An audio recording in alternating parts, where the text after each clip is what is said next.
of the show. This is it. Get ready for truth and common sense. Join the Framers View on rumble.com to be part of the chat. Be sure to click join and follow to help keep the Framer on the air. Watch the replay on theframersview.com or rumble.com.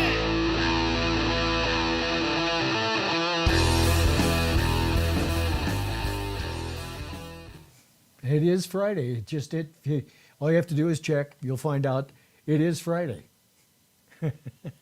It's the end of the week, unless, of course, you work 4/10s or you work 32 hours or you don't really work. I mean, there's all kinds of options here, right? So, again, welcome to the show. Hey, do me a favor, follow, go ahead and share. Oh, there's a new one that says repost. I hadn't noticed that one. That's a new one. Yeah, they just keep doing it. Rumble's amazing. They send me stuff all the time. And stand by. That's my tax person. I better let him know what's going on. Anyway, the tax. I love taxes. Taxes are one of my favorite places to go.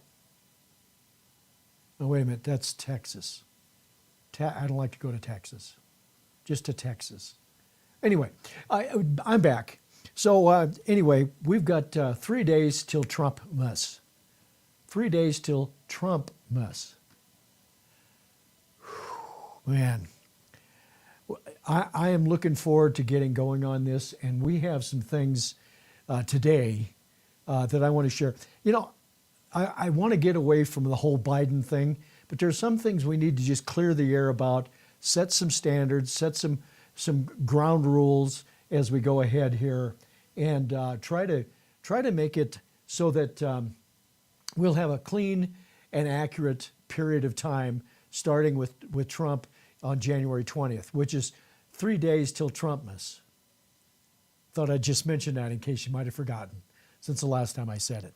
So, hey, I got a lot to cover. So here's the thing. We have a fun today. It says here, I put on my notes, I hope you'll stay with me through the show. There'll be a nice poem at the end of the show. Yes, I'm going to have a poem, and I'd love for you to stick around for that. Looks like the 2028 election campaigning has already begun. I've got some evidence of that. We'll be showing you that here in just a few minutes. LA's problem with standing out is big time. So the fire department's problems are more than they just have a fire. And we'll get into that. Even realistic Dems are admitting that Trump is causing successes already. That's already happening. Regulations, the costs of them, you know, we don't hear about new regulations. These things just occur. They just occur all the time. And when this stuff happens, you know, it costs money. It costs people money. We'll talk about that today. 32-hour work week. I mentioned 32 hours a little bit ago. Yeah, the government's insisting on that. We'll get into that. The confirmation hearings. You know, somebody made the comment that there's no women in the Republican Party and they're not very smart. I would suggest you probably ought to back off on that because between Pam Bondi and Kristi Noem, it is just so clear that these are no-nonsense, strong women. And there's some others that are just the same, that there's a long list. And these hearings, I think, are becoming, I'm going to call them softer, because they're realizing the best thing you can do is not be stupid when you're doing these investigations on these Republicans that are going to get confirmed. We've got a new senator coming in from Florida. It looks like we've got a new senator coming in from Ohio. I don't know if they've named that person yet. They had that was coming up. Not yet. So they haven't announced it yet, it doesn't look like, for the new Ohio senator that's replacing J.D. Vance. We'll find out about that later. sometimes I can't resist looking at this stuff and seeing what's going on. But I will resist. And then, of course, Jim Costa. If you don't remember who Jim Costa is, he's the obnoxious jerk during Trump's first administration, where he got just in the face of the press secretaries and Trump and was just a thorn in his side. And they've got a new person coming in that'll be doing the same thing from NBC here coming up soon.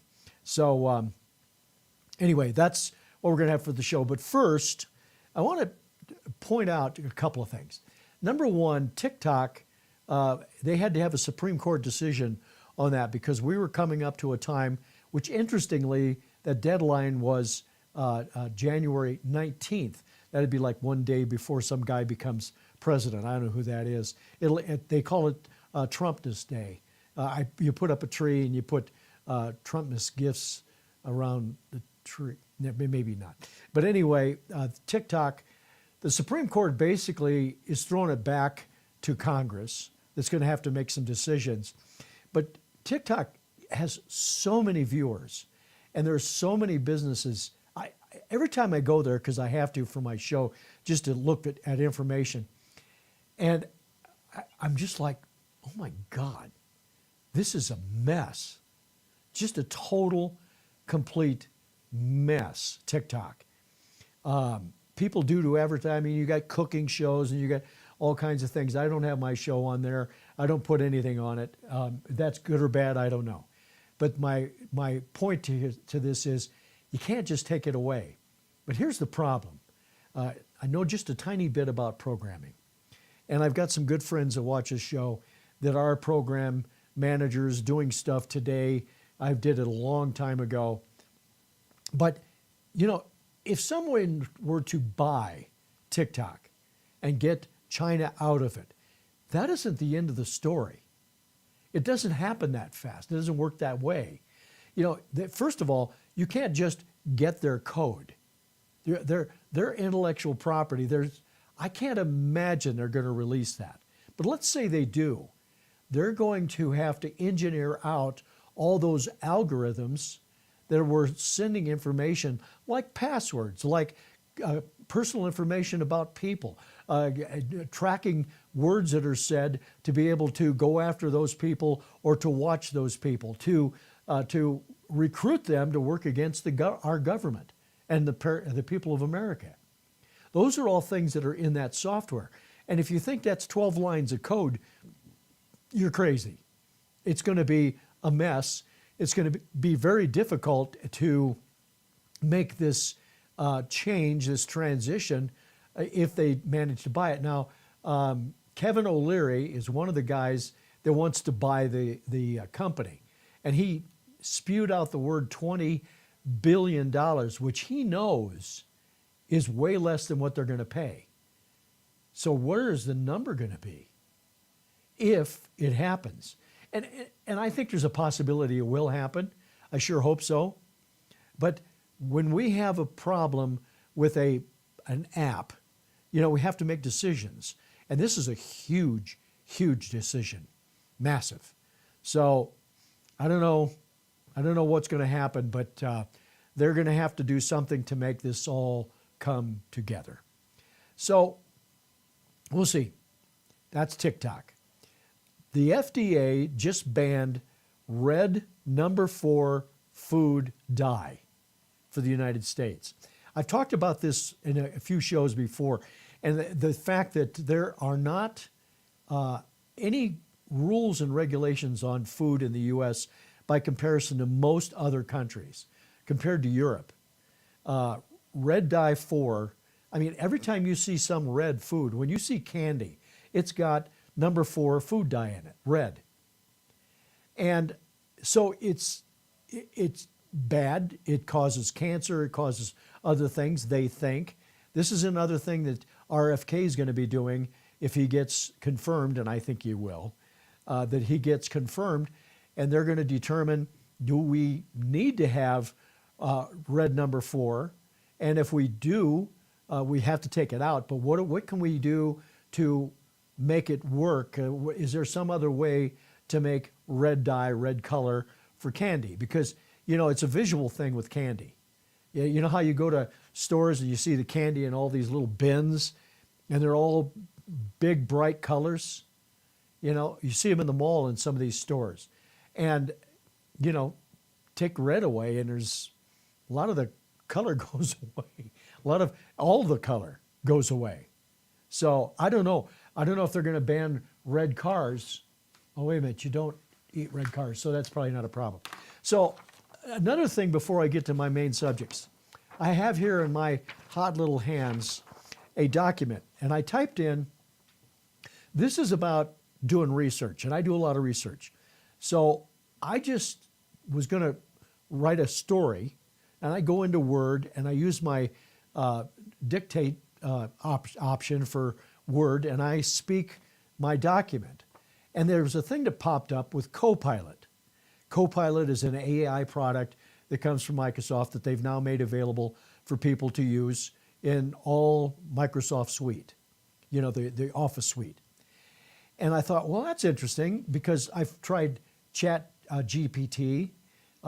They let you use it 2 or 3 times, and then you got to pay for it. But I thought, I'm going to see what this does. So I just went in and I typed FDA bans red number 4. That's all I typed. And I clicked on, I forget what it says. So there's some activation. It isn't go, but there's some word that it has. And I was blown away, to say the least. AI. This is what America is becoming right now. So I have here, and I'll put this in front of you. Let's do it this way so it makes sense. This is 2 pages of information that was brought together in less than 30 seconds. Introduction on a significant move towards public health and safety. Introduction. Background on red number 4. The FDA decision about them banning it. Impact on the food industry. Consumer reactions. Looking ahead. These are all titles and subtitles of this story. And the conclusion. And I read through this and I thought, this is amazing. This is the next step of Google. Google, you type in something, it'll give you a bunch of stories. Now, it's maybe not the story, but it's a story. This is a story. It may not be the story because we don't know how AI is taught to look at a subject. It's not going to be neutral because there's people that develop this. But my point is, this is great. This is fantastic. If you want to read on something, if you want to read on, I use insoles for my shoes. I use Good Feet. Good Feet's the most amazing thing ever for me. I mean, I was crippled from plantar fasciitis, and it changed my life for walking, and I walk a lot. But I looked at this document and I thought, wow, that's great. This is spectacular. And then something struck me because I'm always thinking, what's the good and what's the bad? And what I thought of is, let's say a teacher says to a student, your assignment today for tomorrow is to understand what red number 4 dye is. Well, are you going to go in there on your computer and type that and get your story and that's it? Will you even read it as a student? And if you read it and you disagree with some stuff, will you do any research? Now, that may not happen with a 3rd grader. Maybe it will. But you'd like to think maybe like high school or college, they'd get that and go, I don't know. Well, maybe we ought to research that. So the scary part is, are all the kids going to go to AI and get their information and not write any documents anymore? And I didn't try this, and I was going to do it earlier this morning, and I honestly forgot it. I was going to type it again, but type it just a little bit different. Bans 4 red red 4 dye instead of the number red 4. and see if it gave the same story. Maybe it will and maybe it won't. But my point is that this could be a real problem for schools. This could be a real problem for kids because they need to learn. You know, when you write something, you learn it better than when you just hear it. When you make notes when you're at a meeting, you're going to remember the things that occurred by the notes that you make. And, you know, I've mentioned this before. I'm dyslexic. Reading is really difficult for me. And so sometimes I want to avoid reading and I will listen to something or I will watch a video and I'll get that, but I still make notes because it makes it better for me to remember it. I won't drag it out any further than that, but this AI thing and seeing that with Copilot from Microsoft is really going to be interesting what happens over the next, let's say, 5 years. Because this will get better, it'll become more robust, it'll become more used by other people, and then there will be educational decisions that have to be made about how you source your information and what you do with that information. I mean, I got 2 pages in 30 seconds. And from what I read in it, it's pretty strong information. So anyway, that's that. So ladies and gentlemen, the 2028 election has begun, and we found a billboard in California with the very first campaign, and here it is. This is the campaign. You can see there. Hopefully, you can see it well enough on your screen. It says Newsom, 2028, and of course, it's right there in the neighborhood where it's. Oh, it's all burned out. Oh shoot. Maybe they shouldn't have that out there. Okay, I'm just jacking with you. We just put that, that's out there someplace. I found that. But I thought it was hilarious, first of all. And secondly, you know, I know Newsom is planning on running for president. He's got wide open opportunity to do it. But this fire and the way it's been handled and the way they're trying to cover things up right now are going to be a serious problem for them, for him, because it all comes back to him. Whether he wants to, you know, blame the locals and blame other people, it still is going to be an issue of, yes, you know, you didn't insist that fire departments are notified when reservoirs are empty, which is the source of water for hydrants. You know those little things that dogs love? They didn't even, they're claiming the fire departments didn't even know that there was no water in there. I don't believe that. I think that's another cover-up. And I say that because, you know, well, maybe it isn't the same. Here in our district, and me being a former firefighter, retired firefighter, that you are going to be notified if there's a problem with water. They notify us if there's a problem with a hydrant. If they have to replace one, they say, hey, we're going to be replacing a hydrant. It's going to be a good share of the day on hydrant number such and such at such and such a location. So if we have a fire, we know to draw water or to pull a line from another hydrant, which is between 500 and 800 feet apart in our district, which we're blessed with. But they notify us.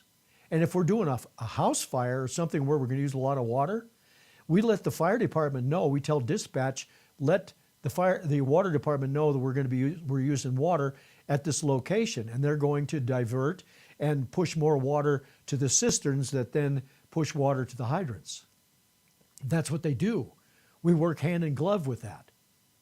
And for the fire department to not know that doesn't make any sense to me whatsoever.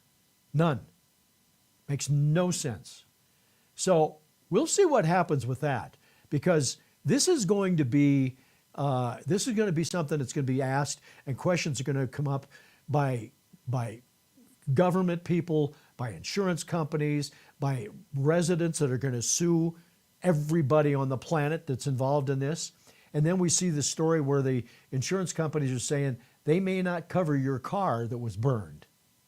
I don't know how they can do that if you're covered by your insurance, but they'll figure out some way to get out of that too. But hopefully we'll have good lawyers that'll be able to protect people. Because This is going to decimate some people. Because when you have a mortgage and your house is now just dust on the ground, debris, and you have to pay that, they don't care that your house burned down. They want their payment. And the insurance company wants their insurance payment. And if you've got a mortgage, your homeowner's insurance and your property taxes are usually collected in the payment. And if you're not making your payment, that isn't being done. This is going to be scary for some people. And then if you want to grab your money and go someplace else and not rebuild that house, that could be a problem with these insurance companies. We'll see what happens. But this is going to be a long, drawn-out process. Now, talking about the fire department and the LAFD, which is Los Angeles Fire Department, which isn't all just them. The city of LA is one part. Malibu has their fire department. There's fire departments all around, and I don't even know how those districts work, but it's not a matter of you've got a single fire department that covers it, but they cover an enormous amount, and they mutual aid with these fire departments around. LA Fire Department does. And the county, which has volunteer fire departments and paid fire departments, are getting help from LAFD. Well, watch this video, and we'll talk about this on the other side, but watch this. Many of our rigs that are sitting at our supply and maintenance because we don't have the resources to fix them. We have $1 million rigs sitting at the yard with no mechanics to fix them. Many are here, the maintenance yard, where up to 1 in 6 LA fire trucks are broken down, unavailable because the department has no money to fix them. There's been a 55% overall increase for calls for service. We have fewer sworn firefighters today than we had in 2010. If we cut one position, if we close one station, if we close one resource, the residents of Los Angeles are going to pay the ultimate sacrifice, and someone will die. The department wants another $5 million for EV charging stations and almost $2 million for a diversity and inclusion plan. We are at that breaking point where our firefighters can no longer do more with less. Now, this is just classic. First of all, we're talking about the LA Fire Department asking for $5 million for more charging stations because guess what? LA Fire Department now has, and you saw that pretty red truck go by, that's an electric fire truck. And you can't pull into a fuel station and fill it up. You have to have more charging stations, which means more electricity, which means more brownouts. And a governor saying, hey, don't use your air conditioning because we're going to have brownouts. Don't turn on lights. Don't charge your cars at certain times. They've already got a problem. Now they want to have more pedestals with plug-ins to plug in and charge a fire truck. And how much electricity does that fire truck use when it's pumping water, when it's running a ladder, whatever electric vehicles they have? It's going to be using a lot of power. They may have to charge them while they're using them. That means they may have to have mobile charging generators. What is a generator? A fuel burning machine. Well, this is crazy. So this fire and Newsom and the mayor and all of the people around that are trying to cover this up and blame each other. No, it's his fault, that fault, her fault. It isn't going to work. I was talking to someone this morning about that whole thing. What's going to happen with California, and are they going to vote? Oh, it was my brother. I was talking to him this morning. And I said, he asked me, he says, what's going to happen to voting in California? And we were talking about, it could become a Republican somewhat state, like when Ronald Reagan took over back years ago. That was, I think, the 70s when he was governor. But those things happen when you've had enough. I used to say this all the time. Have you had enough? Are you those who have voted for Biden, have you had enough? That's the question. So they got a big problem. They have a huge problem. And what will happen and how are they going to resolve it? I honestly don't know, because it's not as easy as you might think. But there's more problems than just LA. You've got the Israel part. And Israel and Hamas, obviously Gaza Strip, Iran, all of these weakness problems. And I say weakness problems because if somebody comes up and punches you in the nose and you just say, please don't do that, and they punch you again, and you say, stop it, and they punch you again, and you take a hanky and you wipe off the blood off your face, they're going to keep hitting you until you say, no, that's enough. Those things happen. And this is the problem that has long been the issue in this country with weak presidents. Every time we have weakness, we have problems with our enemies. Our allies worry about how we handle things, and our enemies take advantage of us. And this is an example of the Dems, and of all people, Martha Raddatz, who's so far left wing you can't believe it. And her talking about whether Trump has anything to do with the Israeli decisions and the settlements that's going to happen before the 20th of this month, next Monday. His negotiating team has been working hand in glove with Joe Biden's, which is pretty remarkable considering the political climate. Biden shrugged off a question yesterday about Trump being responsible for this deal as a joke, but Trump has certainly taken a stronger posture against Hamas. How much credit do you think the incoming president deserves for this deal?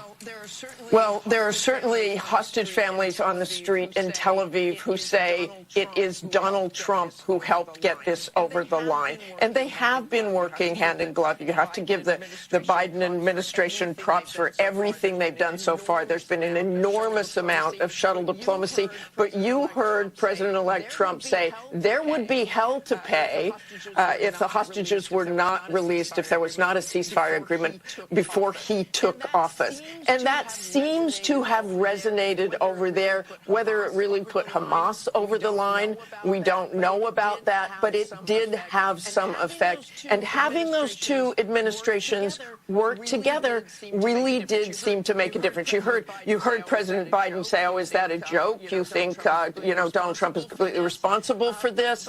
But they clearly had. Yeah. And here's the thing with this. Yes, Biden and Trump administrations, the two administrations have been working together on this.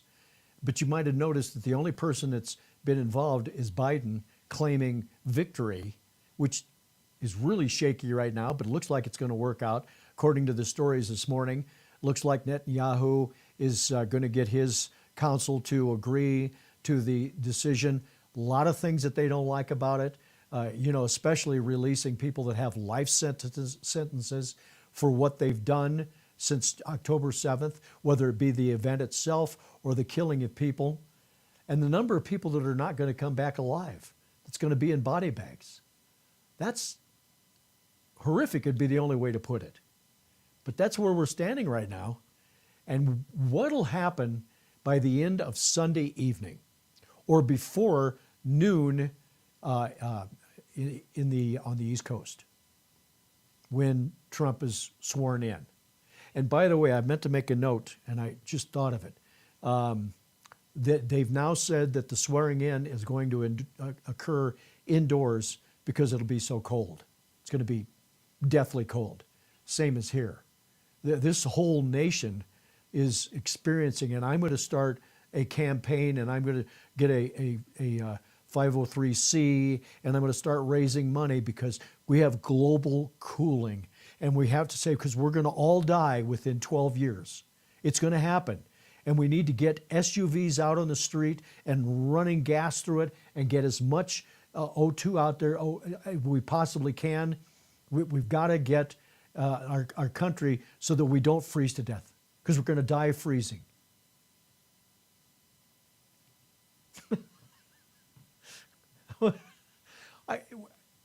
Why to not be absurd? That's what they've been doing for years with this Green New Deal. There's an F in front of that. Why not? Let's call it global cooling. We're supposed to have our highs. I think it's on Saturday or Sunday are going to be barely up to zero. You know, zero. And I'm not talking about Celsius. It's going to be cold. So we'll see. I mentioned earlier about regulation and how expensive it is. And I don't think people understand how much a crisis it can be when you have regulation. Everything you do, everything you say, this has to be done for you to be compliant with the federal government. Well, a good example would be the red number 4. What are they going to get that's going to solve that? There's going to be people who are going to have to spend money. There's going to be a deficit in income by some people and profit for others, but it's going to take something to figure out how to solve that problem. And these regulations that are put out by all presidents, there always have been, can be disconcerting. So take a look at this. This is interesting. So Biden's legacy over regulation president. On the subject of leaving behind a mess, no president has ever regulated like Joe Biden. In 2024 alone, his new regulations have cost the economy an estimated $1.4 trillion. His auto emission rules, which are nearly impossible for the auto industry to meet, were the most costly. I mean, these automotive rules, the fuel regulations, the mileage regulations, the emission regulation, all of these things cost the industries massive money. And guess who pays for that? You do, every time you buy a car or truck. And the other part of it is, it's more than just that. It's also you've got the cost of from the car companies, but then you've got, okay, we come up with some new problem that's going to be on a car because of those issues. This is a big issue we have to figure out, without a question. It isn't as simple as everybody thinks it is.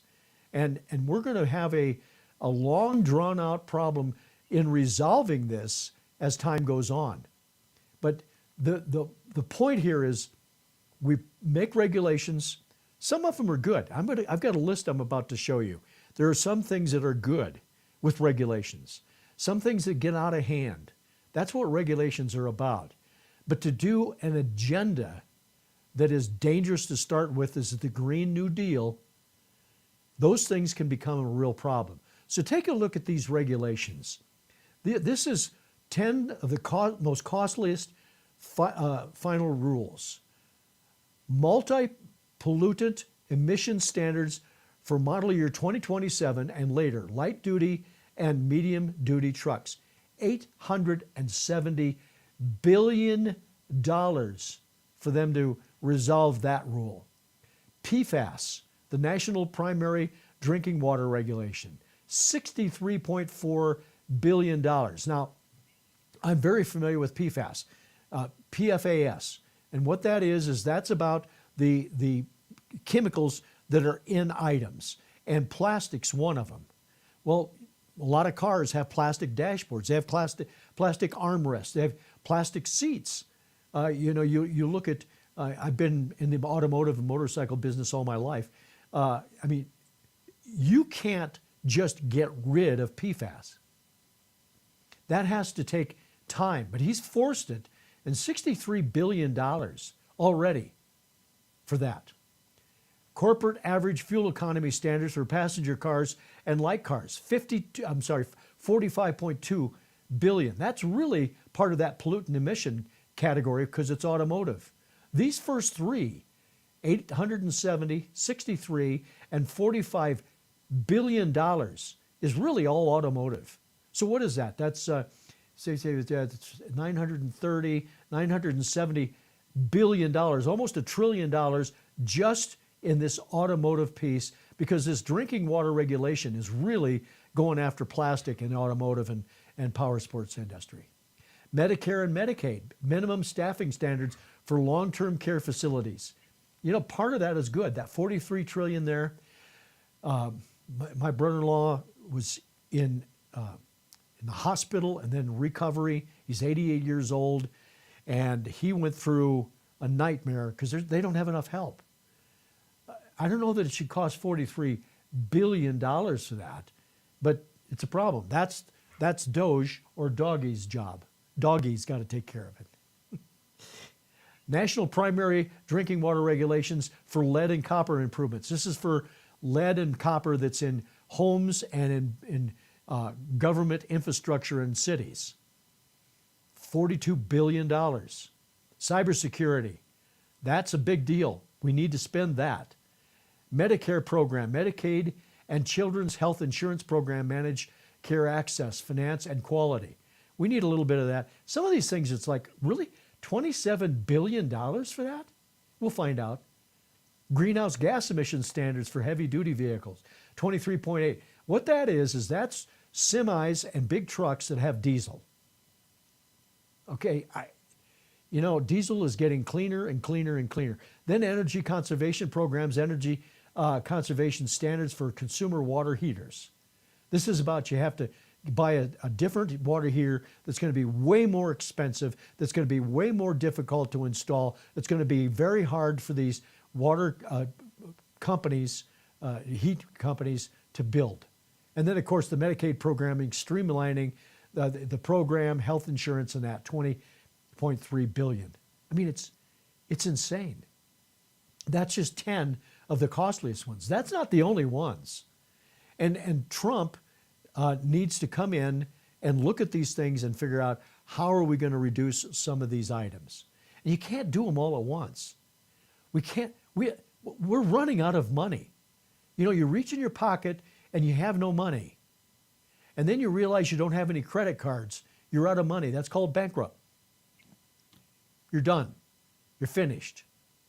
That's what you have to worry about. Day in and day out, it can be a problem.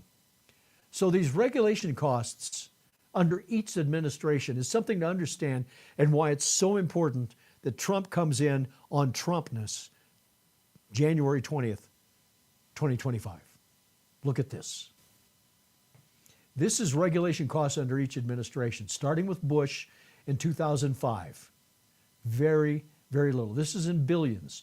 The total cost of regulations by year, EPA vehicle rules, $870 billion, which we talked about. So Bush, very little, looks like less than $150 billion in his last year. Then you go to Obama, boom, boom, boom, boom, boom, boom, goes up. It did lower in 13, 14, 15, and 16, and then Trump comes into office. Almost nothing, almost nothing, almost nothing, almost nothing. 4 years of virtually nothing as far as regulation costs under their administration. And then Biden comes in. Now, regulations can be anything and everything. And 2020 to 2021, there was a change. Some regulations that happened with COVID, which shouldn't have been, but they happened. And they were going along 150, 200, dropped down maybe 150, 175 billion. And then we get to 24. And this is massive. And this one over here is 2025. This is what's going to be happening. We're going to be at $870 billion when you include the vehicle emission rules. Trump has to turn these around. It has to happen. And I know people say, well, you can't. Yeah, you have to. You got to turn this wheel and turn it around. Control things. I agree, we want to save our planet. We want to be healthy. I walk every morning and I look at the crap that's in the ditches. I got 2 dogs. I can't pick them up. But this is a pretty nice neighborhood. And there's people throw stuff out of their cars. And a lot of the construction people, they lose stuff off their truck when they're leaving, when they're coming in, blows off, whatever the case is. And then you see the bottles of liquor from the people that are leaving that are construction people. I've seen that. So I'm not making that up. But that's a problem. And this is going to go on and on and on. We do have to protect the planet. I agree with that. But there's a logical way to do it and a wrong way to do it. And wrong way, when we talk about, and this is great. When we talk about, the energy crisis and the Green New Deal, Wyden, we talked about Biden, now we'll talk about Wyden, who is a senator from Oregon. And he was interviewing Bessent, which is his name's Scott Bessent. He is going to be the Secretary of Treasury. Watch this video. One last question, and that is about the legislation that was written in this room that was the biggest transformation on clean energy in American history. That is our package that basically said the tax code as it relates to energy is a broken down mess. And we basically said we're going to have a technology neutral system. The more you reduce carbon, the bigger your tax savings. Now there is a big effort in the Trump administration to reverse it. I think that's going to be bad for the economy, but it is going to be damn good for China because we are in an arms race on clean energy with them. Are you going to be on the side of people who want to unravel this? Senator Wyden, just so we can frame this for everyone in the room, China will build 100 new coal plants this year. There is not a clean energy race. There is an energy race. China will build 10 nuclear plants this year. That is not solar.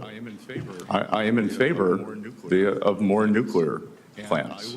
And I would note that the IRA, as scored by the CBO, is wildly out of control in terms of spending on the upside. Wow.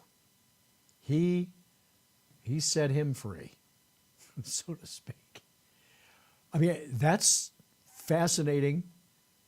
100 coal plants in China for 2025. All of the other things. I mean, these Green New Deal people, they honestly don't, maybe they know it, they just want to keep pushing their story to make more money. But the idea that, let's say the United States followed every rule that the Green New Deal folks want. You know, we end coal plants, we end all the energy, everything's going to be a windmill and I don't know, but it's going to be all safe. And the electric cars, somehow they figure out how to not make electricity with coal. And it's just the cleanest ever. So clean, you can eat the dirt, you can eat the air, you can do whatever eat the air means. Well, let's think about that a second.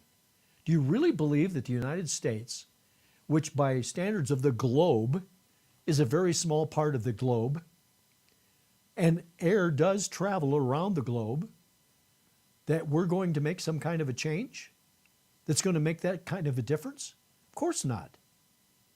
And when I hear people say SUVs are part of the problem, well, you know, every time they talk about a record high or record low, you know, with the whole energy thing falls apart and the global climate change, because the coldest time was in, you know, 1892. Well, there weren't a whole lot of SUVs back in those days. I don't think. I'm pretty sure.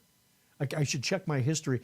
I just got into the car business back in the 1960s, so I could be wrong on that. But, you know, I don't know. I'm not sure, but I'm pretty sure. So what'll happen with that? Who knows? But let's look at what the U.S. is using as far as energy, because this is an important part of this, because you can't turn this wheel around that easy.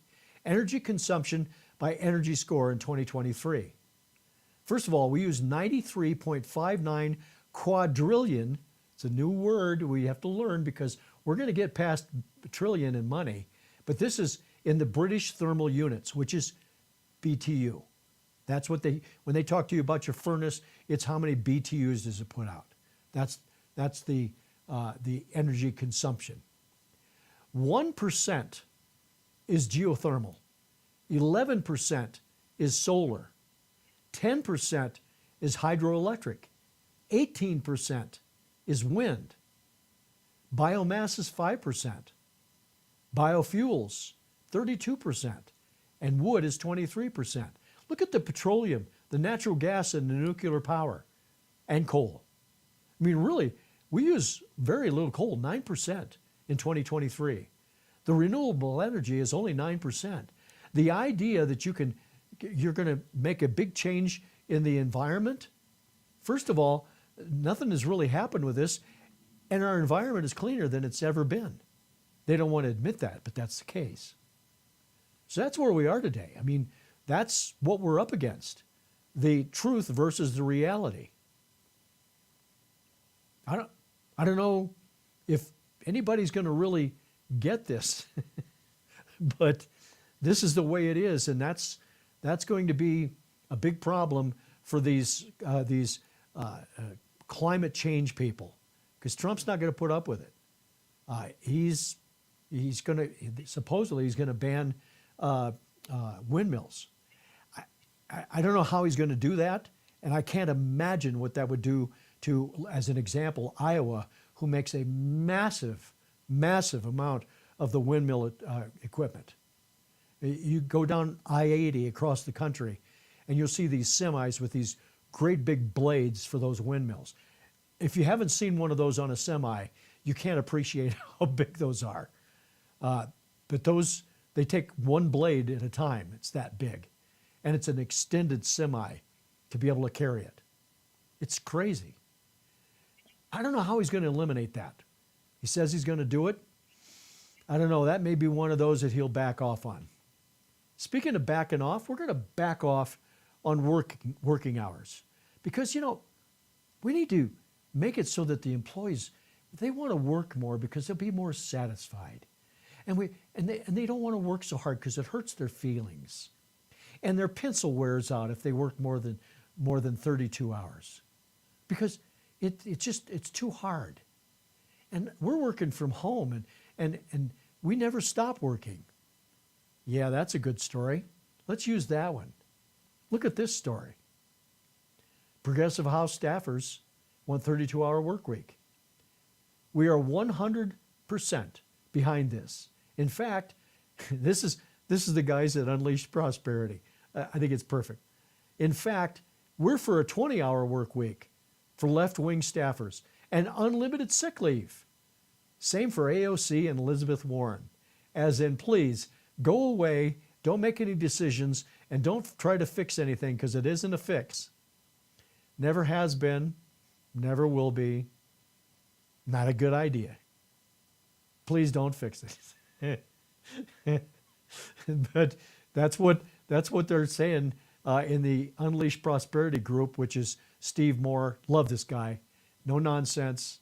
Just speaks logic. Studies a lot of stuff. Knows what he's talking about. But we'll go to a 32-hour work week maybe. We'll see what happens on that. So CPI, this is important to talk about. The Consumer Price Index is back to 3. I just got this story. Couldn't put it up on the screen because I got it so late. But according to the latest government report, the investors cheered that it wasn't worse than 3%. Right here on this piece of paper. So they're saying, we feel confident in predicting it's going to get worse quickly. And here's the reason. In the past 2 weeks, commodities like gold, silver, oil, and corn have spurted by more than 5%. Coincident with the ongoing Biden spending spree in the first 3 months of 2025. Remember, we're in a fiscal year, so it starts October 1st. That's the first quarter of 2025.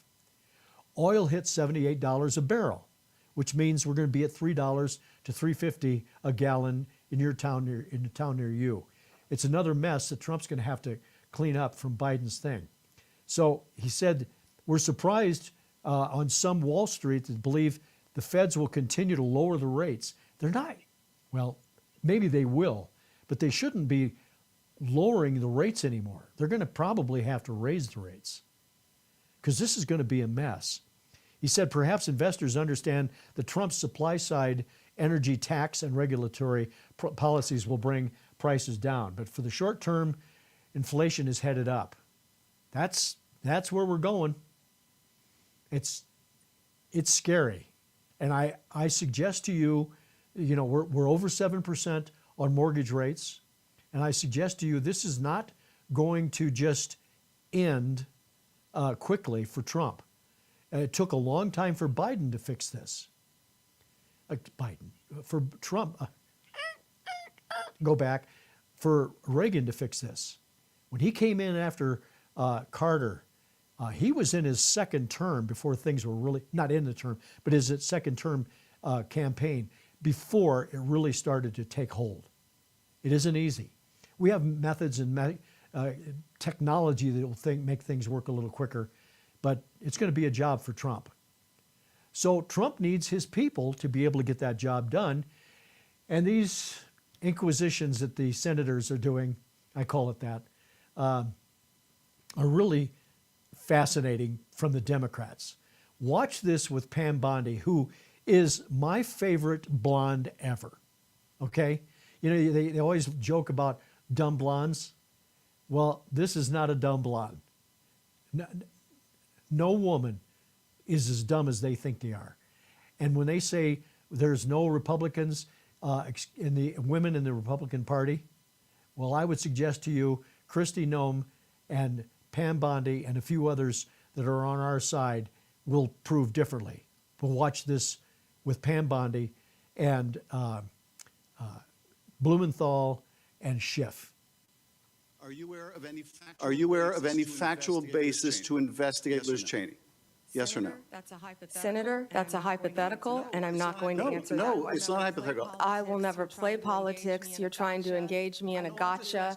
I won't do it. I won't play politics with any ongoing investigation. So let me ask you. You say the right things, that you're going to be the people's lawyer. That's what you have to say to be here. You said that I have to sit up here and say these things. No, I don't. I sit up here and speak the truth.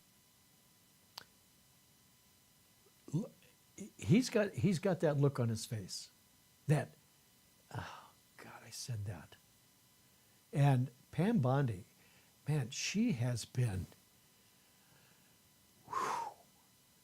when you talk about strong woman, Pam Bondi is one of them. She's a Republican. You know, she left her Attorney General of Florida job 6 years ago. She's been working closely with Trump ever since. And I think she knew she was going to be nominated. I don't think there's any surprise about that. But I have high confidence that, you know, she's going to do some stuff we're not going to be happy about. But if you, here, wait a minute, I got every day, the Constitution, if you take a look at the Constitution when she's making decisions and you look at the articles and the amendments and what was done with the Constitution, and you see why she made these decisions that she makes, most of the time you're probably going to find out she was doing the right thing. It is just so true and so obvious in so many ways. I can't describe the feeling of confidence I have in Trump and his people. I think Hegseth is going to get through. I think Rubio will get through. Right now, I don't see anybody that's not going to get voted through. I really don't. So we'll see. You know, this has been a very calm and polite interview by the Dems in most cases with Pam Bondi and Kristi Noem, because they know it's not working the other way. They tried it the other way and they got eviscerated just in the first day of doing it. So you might remember Jim Acosta. It's one of my favorite news guys, CNN. And you know, he's a dog with a bone. He's not letting go. I'll give him credit for that. Whether he's right or wrong doesn't matter. But he is doggedly out there. And he's got a fan, which would surprise anybody that he's actually got a fan. Watch this. Take a moment to talk about something President Biden said during his farewell address. He warned the free press is crumbling in this country. I would add that's only if we, the people, let that happen. Journalists exist to seek the truth, to tell people's stories, to lift up voices that may not be heard otherwise, to shine a light on injustice, and to hold the powerful accountable. We are not the enemy of the people. We are the defenders of the people. Walter Cronkite once said, freedom of the press is not just important to democracy, it is democracy. I want to take a moment to show you something. A woman sent me this sign 8 years ago.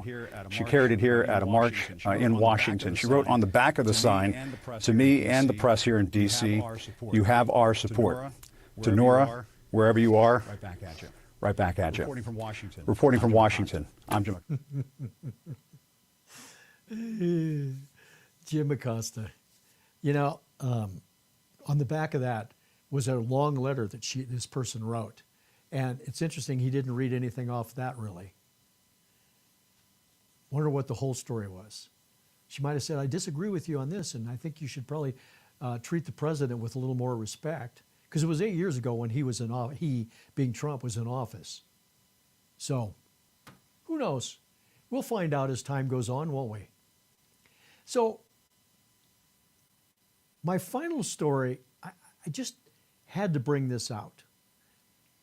There's a person that is just classic, obnoxious Democrat. It's the only way to put it. Her name is Jennifer Rubin, and she's with Washington Post, which is, I almost said Elon Musk, is, what's his name? The other guy with Amazon. And he owns the paper, and she is pretty obnoxious. She pushes the left agenda, she pushes everything, but she's most obnoxious in this video. Because if I showed you, this is about her talking about Republicans and the fact that the Post thinks that maybe if they soften up a little bit and put out stories that Republicans could actually read and not get so angry that they burn the paper and then burn their house down because of it, that, you know, they think that would solve their problem because they're going broke. But she's saying, no, that isn't going to help at all. So watch this, and I got a follow-up for you. So this is Jennifer Rubin talking about the Post fixing the problem by going more to the conservative side. People ask me all the time, why is the media so mamsy-pamsy? And there are two explanations. One is they are convinced that if they would just move a little bit to the right, all those MAGA readers out there, now you'll notice the contradiction in terms, MAGA readers, would pick up the Washington Post and they would have more readers. What is the logical fallacy here? Yes, reader. And there is nothing that the Washington Post could possibly do that would have those people take out a subscription. But they're convinced they're in there someplace. So Jennifer Post criticized her publication last month for not making presidential endorsement. There you have it. Except for one thing, and that is she's gone. After all these years of her being with the newspaper, now, did she get fired? Who knows? It's a possibility. Has she gone so far left that even they can't have her there, damaging their operation, so to speak? That's a good question. I think that's a question we can't really answer. We'll find out. So, here we are Friday. Show's almost over. We've been doing, since the show started back earlier in the year, we're on, I think, episode number 188. So we've done 188 shows. And number 189 will be Monday. And it's a big day. And I have a poem that I want to read to you. This is a poem that I wrote just for this upcoming event. 'Twas 3 days before TRUMPMAS, and all through D.C., the GOP was sleeping and the DNC was peeing themselves. There's sugar plums and coal, and some think we're going to hell. But looking back at the last 4 years, I think it's going to be swell. Here ends the sermon of Friday, November 17th, 2025. I hope you have an awesome weekend. When we come back next week on Monday, I'm going to try to have everything I can for the show at 1 o'clock Eastern Time. I'll be watching it from my studio here and grabbing some video. and making it all come together. God save Trump. Just a few more days. Have a good weekend. I'll see you Monday. And until then, carry on. Thanks for your support. Join the Framers View Monday through Friday at 1 p.m. Eastern.